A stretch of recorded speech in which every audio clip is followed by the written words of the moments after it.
Allez, ça a toujours été un plaisir de nous retrouver. Bienvenue à toutes et à tous et merci d'être là. Merci de partager ce moment où il sera question, comme chaque semaine, de découvrir une réalité culturelle, une discipline et surtout en parler.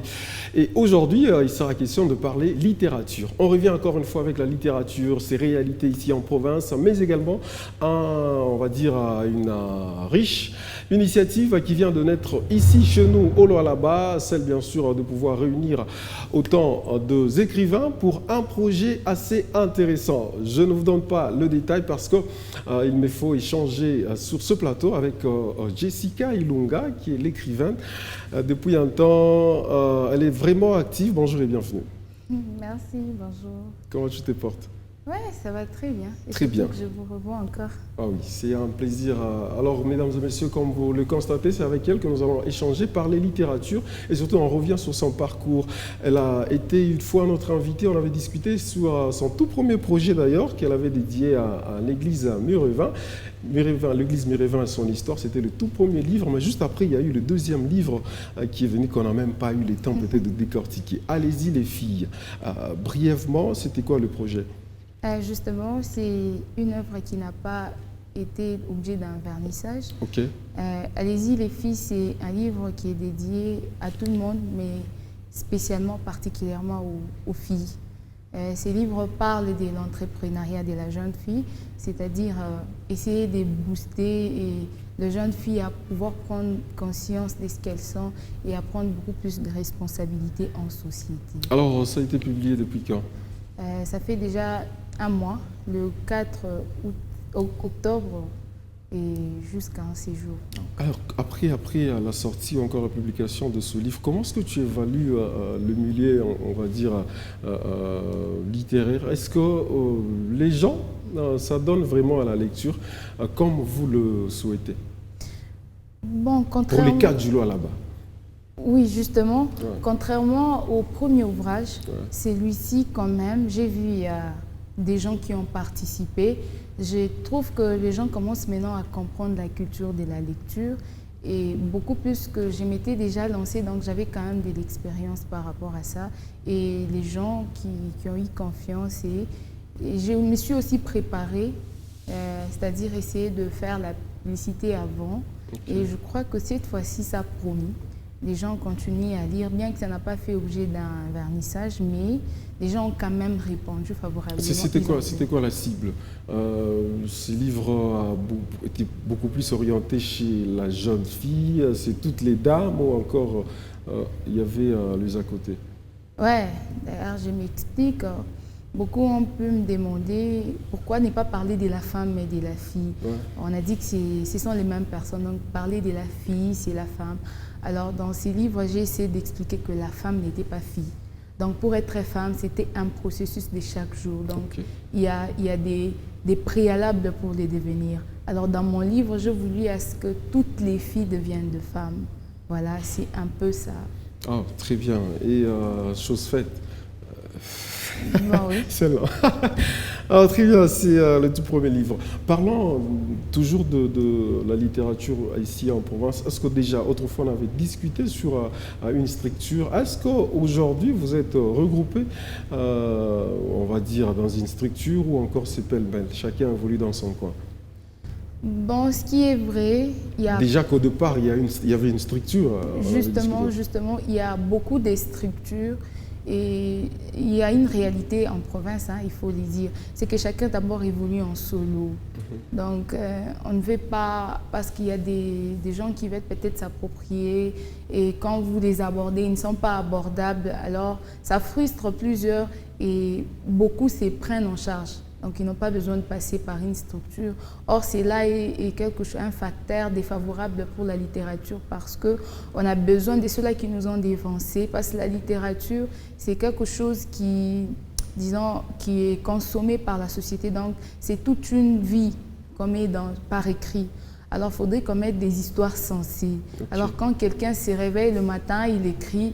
Et son livre n'est même pas passé dans une maison d'édition, il s'est dans le luxe de publier, n'importe qui peut tomber.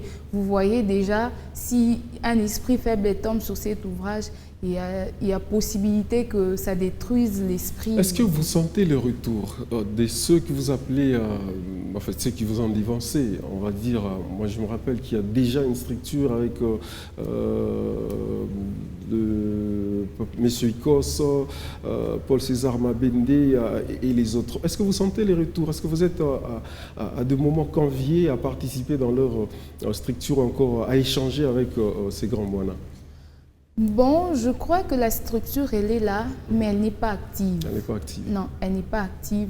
Vous voyez, des fois, on a quelque chose en nous. Et c'est pendant la jeunesse que, c'est quand on est encore jeune, que cette chose bouillonne en nous. Et on veut à tout prix les déverser dans la société, faire voir aux autres. Mais je crois que cette structure n'est pas active. Elle ne permet pas à ceux-là qui viennent après de pouvoir se développer. Parce que je me rappelle, quand j'ai eu à publier quelques ouvrages, parce que j'ai fait aussi des poèmes, et il y a des gens qui m'ont suivi. Est-ce que tu pourras nous aider? Et tout ça, c'est le premier problème. Le deuxième problème, c'est qu'on n'a pas de maison d'édition. Vraiment, des maisons d'édition, on en a, mais c'est à compter au bout de doigts. Et puis, ce n'est pas spécialisé, vous voyez. Il n'y a pas de spécialistes. Alors, vous voyez des gens qui ont des manuscrits, mais ils ne savent où aller avec ça. Alors, c'est aussi un facteur qui défavorise le développement de ces traces rares. Parce que moi, je me dis que ce sont des personnes à compter au bout de doigts ici en province. Est-ce que vous avez formulé quelques, on va dire, recommandations? Vous vous êtes dit avec quelques principes pour essayer un peu de reconstruire cette structure? Parce qu'on voit déjà que depuis un temps, il y a l'afflux, bien sûr, des écrivains au niveau du là-bas. Oui, justement, il y a quelque chose qui m'a plu. On est d'ailleurs en train de travailler sur un projet. Nous avons eu à recruter des écrivains, mais on a senti quand même, bien qu'on n'est pas encore arrivé, disons, au sommet, mais on voit que c'est en voie de développement. Donc cette rare est en train de s'épanouir. Mais seulement que vu que chacun évolue en solo, la structure n'est pas active, ça ne permet pas à ce que nous puissions être reconnus. Voilà pourquoi nous avons eu à mettre une structure en place pour essayer de voir comment s'entraider entre nous, essayer de participer au développement de plusieurs qui viendront après. Alors c'est d'ailleurs l'objet de cette émission, ce nouveau projet que vous avez initié, qui va beaucoup plus intéresser, qui va parler bien sûr de la République démocratique du Congo vers son élan. Parlez-moi d'abord, parlez-nous avec les téléspectateurs. C'est quoi l'idée derrière ce projet? Ah ok, nous sommes artistes, artistes, écrivains. Je voulais d'abord donner un exemple pour faciliter à ce que ceux-là qui nous écoutent comprennent. Généralement, nous voyons des chantres. Je me rappelle, il y a une chanson que Mike Kalamba avait initiée. Et cette chanson, il avait appelé plusieurs artistes. Ils avaient fait une chanson qui parlait de la RDC. Chacun avait au moins apporté un morceau de sa partie et c'était comme ça. Oui, c'est de ça que nous sommes inspirés, en fait.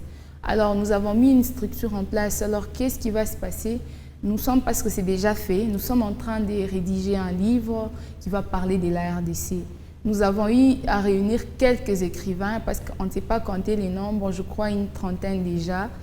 Et ces écrivains, chacun au moins va apporter 2 pages de sa plume. Et ça, cela va faire objet d'un livre. Donc, avec les idées de celui-ci, celui-là, nous allons constituer un livre. Nous avons donné un thème, les thèmes. Chacun va parler de la RDC de sa manière. Vous voyez, nous avons donné la liberté. Il y en a qui vont parler des provinces, par exemple. Il y en a qui vont parler du transport, de l'université, mais en restant dans le thème. C'est-à-dire, chacun va apporter et cela va faire objet d'un livre. Et les noms de chaque auteur va se retrouver dans les livres. Cela va permettre à ce que chacun essaye de parler de sa nation d'une bonne manière. Parce que quand nous parlons, en latin on dit « werbaolant script manent », c'est-à-dire les paroles s'en vont, les écrits restent. Donc nous voulons mettre par écrit des choses qui resteront et que les générations qui viennent, des générations futures pourront aussi en profiter. Et je crois que la force de chaque écrivain va constituer ce que j'appelle une une explosion, vous voyez, ça va exploser parce que chacun va donner de sa potentialité. Je crois que si les téléspectateurs vraiment pouvaient se procurer de ces manuels, ça sera des outils qui vont leur permettre de voir notre pays autrement parce que nous parlons de ce que nous pensons et nous croyons que ça sera un outil qui va faire développer la nation. Parlez-nous un peu de l'organisation. Comment s'organise tout ça? Déjà qu'il y a autant de écrivains et chacun vient avec sa part. Moi, je suppose peut-être qu'il y aura des redondances. Comment est organisé jusque-là? Bon, jusque-là, on a déjà lancé les thèmes. Donc, on y travaille. Il y a déjà un comité? Oui, il y a déjà un comité. On y travaille. Ouais. Quand chacun aura apporté, comme on a dit, 2 pages de sa plume, ça va passer au toilettage, ça va passer dans une maison d'édition. Il y a des experts qui vont lire. Et de surcroît, il y aura, comment dire, il y aura quelqu'un qui va essayer de voir le tout. Parce qu'on n'écrit pas au hasard, on veut donner un message. Et ces messages-là, bon, j'essaie d'en profiter parce que ces jours-là, la porte sera ouverte à tout le monde. Ça va se passer à la salle Naz. Vous voyez toute cette population qui viendra et les gens viendront de partout. Alors, nous voulons leur donner une possibilité d'avoir quelque chose qui peut contribuer, disons, positivement dans leur vie.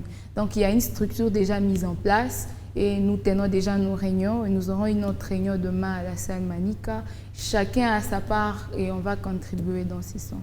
Est-ce que déjà qu'à l'initial, les écrivains se montrent favorables, ils ont marié le projet ou encore il y a des résistances jusque-là?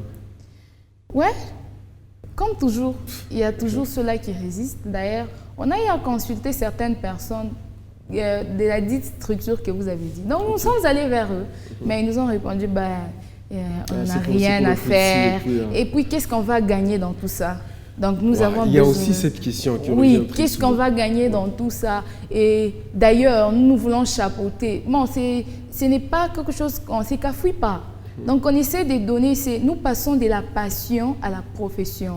Donc, on n'est pas là pour chercher qui est le plus fort et qui est le plus faible. Seulement, on essaie de faire quelque chose. C'est la richesse, au fait. Parce que la richesse, ce n'est pas de l'argent. C'est tout ce qu'on sort de nous. Vous voyez? Alors, quand il y a des gens qui s'opposent, bon, on sait les gérer. Il y a ceux-là qui ont accepté, il y a aussi ceux-là qui ont refusé, il y a aussi ceux-là qui n'ont pas été refusé parce que, quelque part, on vous reproche de quelque chose ou encore on estime que le projet peut-être est accompagné et il n'y a pas de clarté. On vous reproche finalement de quoi? Premièrement, il y a cet orgueil. Vous voyez, quelqu'un qui a déjà publié plus de 10 livres se dit « Qu'est-ce que j'irai faire avec ces jeunes ?» Or, nous avons besoin de cette catégorie de personnes pour pouvoir nous aider. Vous voyez, nous venons il n'y a pas longtemps. Bon, 5 ans, 10 ans, ce n'est pas comparable à la personne qui a déjà fait 15 ans d'expérience. Vous voyez, nous sommes allés vers eux pour qu'ils apportent quelque chose en nous, mais ils n'ont pas accepté. Vous voyez, il y a aussi l'orgueil. Deuxièmement, seulement, je crois qu'en Afrique, on a un peu, excusez-moi, cette mauvaise pensée de voir les choses. On voit tout l'argent, vous voyez. Certes, on ne travaille pas pour rien, mais là, c'est quelque chose qu'on a mis en place, c'est-à-dire, d'abord, c'est l'amour, la passion de la chose. Nous aimons écrire, nous voulons écrire, vous voyez. Et les conséquences qui peuvent subvenir, bon, si on peut avoir l'argent après, sa gloire à Dieu, mais déjà, nous avons donné quelque chose. Il y a des gens qui sont dans leur coin, ils ne savent rien, ils n'ont pas de solution. En fait, c'est comme un exemple, vous voyez, chacun a son thème. On a dit, nous avons donné un thème, mais chacun a son sous-thème. Je donne un exemple où, par exemple, je parle de l'entrepreneuriat. Et quelqu'un tombe sur ma page, sur mes 2 pages, il lit l'entrepreneuriat. Ça pourra l'aider à se développer. Donc, au travers de ces livres, on dirait que c'est une richesse renfermée. Et quand les gens pourront les lire, chacun pourra s'envoler selon les domaines qu'il aura appréciés dans les livres. Donc, oui, très bien. Donc, c'est vraiment une belle initiative. Déjà que vous parlez des jeunes, vous parlez des vieux. Est-ce qu'il y a 2 catégories jusque-là où encore les portes sont ouvertes à toute personne, bien sûr, qui marie l'idée? Oui, mais il y a un problème, c'est qu'on a déjà largement avancé. On a déjà largement avancé, c'est-à-dire, est-ce que la personne qui viendra sera à mesure de travailler sous pression? Le problème, c'est qu'il y a des gens, au moment où je vous parle, ils n'ont pas été informés. Okay. Pourquoi? Parce que l'organisation n'était pas bonne. Donc, on ne nous facilite pas la tâche. Alors, nous avons pu atteindre les gens qui, selon notre possibilité, on ne pouvait pas donner au-delà parce qu'on dit que même la plus belle femme ne donne qu'est-ce qu'elle a, vous voyez. Alors, la catégorie des vieux, ils sont là, des gens qui sont expérimentés, mais on dirait qu'ils sont un peu chiches avec leurs connaissances, ils ne veulent pas nous aider. Et je pense que seul, je ne peux pas y arriver, mais avec mes amis écrivains qui ont accepté l'initiative et qui nous accompagnent, nous sommes ensemble, je vous assure, je me suis rendu compte qu'il y a vraiment des grâces, il y a vraiment des gens qui ont des talents, il y a vraiment des richesses qu'on ne sait pas vraiment entretenir, qu'on ne sait pas vraiment gérer. Si on peut gérer toutes ces personnes, je pense que cette province pourra changer. Et aujourd'hui, on dit qu'il n'y a pas de lecteurs, il n'y a pas d'écrivains, je vous assure que c'est faux. On a plus une trentaine d'écrivains qui sont déjà dans les projets. Vous allez vous rendre compte que tel a publié des ouvrages, tel trois. Mais ces livres ne sont pas consommés, vous voyez. Ces livres ne sont pas consommés parce que déjà, les acteurs ou les personnes compétentes à pouvoir nous promouvoir, ils sont un peu réticents. Oui, bon, en fait, ils ne contribuent, ils ne participent pas. Bon, qu'est-ce qu'on fait? Bon, j'écris, je peux vendre peut-être aux gens qui sont juste à côté de moi, mes proches, et ceux qui sont loin. Peut-être qu'ils ont besoin de ces livres, mais peut-être faute des moyens, les gens ne savent pas publier, on n'a pas de maison d'édition sur place, et puis on n'est pas encadré, vous voyez, tout ça, ça entre en jeu. Déjà, tout ça relève à ce que la structure boîte, encore une fois, et on espère avec cette nouvelle génération, on aura peut-être à voir l'apogée, bien sûr, de la littérature ici chez nous. Un message assez particulier à tous les écrivains qui nous regardent à l'instant, mais également à toute la population qui, d'ailleurs, doit bénéficier de cette œuvre. D'ailleurs, premièrement, je tiens à remercier tous les écrivains qui ont vraiment accepté parce que c'est la connaissance. La connaissance, c'est quelque chose qui est précieux. C'est la plus grande richesse que nous pouvons avoir du créateur. Donc, tous ceux-là qui sont dans les projets, coup de chapeau à vous. En tout cas, vous êtes merveilleux, vous êtes formidables. Je pense qu'ensemble, avec nous ferons quelque chose de grand et cette structure peut rester en place et pouvoir aider beaucoup. Et nous verrons que cette race rare, elle ne sera plus rare, mais nous serons développés. Et la population, je tiens à vous informer que ça sera quelque chose de wonderful, ça sera wow. Donc, attendez impatiemment cet ouvrage qui vient. Vous allez découvrir des écrivains et je crois que l'accès sera, ce sera tout ça. Donc, tout le monde viendra. Et ça sera, disons, il n'y aura pas d'exigence. On va parler de la RDC. La RDC, c'est moi, la RDC, c'est vous, la RDC, c'est vous qui m'écoutez en ce moment. Donc, nous sommes là en train de vous aider. Est-ce que déjà qu'au départ, il y a un ministère qui gère la culture, elle est saisie de l'affaire? Est-ce qu'elle s'implique aussi sur le projet? Parce que c'est un projet qui va d'ailleurs mettre en valeur notre pays. Est-ce que vous sentez vraiment l'accompagnement derrière? Bon, jusque-là, il n'y a pas d'accompagnement. Ou encore, vous n'avez pas encore présenté le projet? Oui, on n'a pas encore présenté un projet, mais ce que nous demandons, c'est que ce n'est pas seulement les ministres des Cultures et Arts. Ça, c'est une affaire de tout Congolais. Parce qu'on parle de la RDC. Comme je l'ai dit, la RDC, c'est vous, la RDC, c'est moi. Essayez de s'impliquer. Bon, s'il y a quelqu'un qui peut être touché en ce moment, il peut dire que je peux essayer de vous aider, de vous accompagner, c'est quelque chose. Mais les ministères des Cultures et Arts, c'est la première personne qui doit chapeauter. Donc, il doit d'abord nous accompagner. Donc, il faut présenter d'abord les projets. Alors, comment vous retrouvez, comment avoir les contacts de vous, peut-être pour ces personnes qui veulent vous accompagner solennellement? Les contacts, bon, on peut me chercher sur Facebook, Jessica Ilunga, et mon numéro, bon, je pense que ça sera... C'est un peu comme ça sera très prochainement. Très prochainement, mais ils peuvent passer à Nikouba vous voir. Donc, au travers de vous, ils peuvent m'atteindre. Alors, faites comme moi, j'ai appris l'idée et il fallait qu'on en parle, question de vous mettre au parfum de cette réalité qui se passe avec les écrivains de la place. Alors, nous vous demandons d'accompagner ces projets qui sera bénéfique pour la RDC. C'est la fin. Merci beaucoup à toi, Jessica, d'avoir été des nôtres. On espère te retrouver très prochainement. En tout cas, je l'espère aussi. Merci à vous qui nous avez suivis un peu de partout. Rendez-vous très prochainement et notre découverte et notre sujet et surtout, portez-vous bien, bonne santé à toutes et à tous et beaucoup d'argent. À vous, au revoir.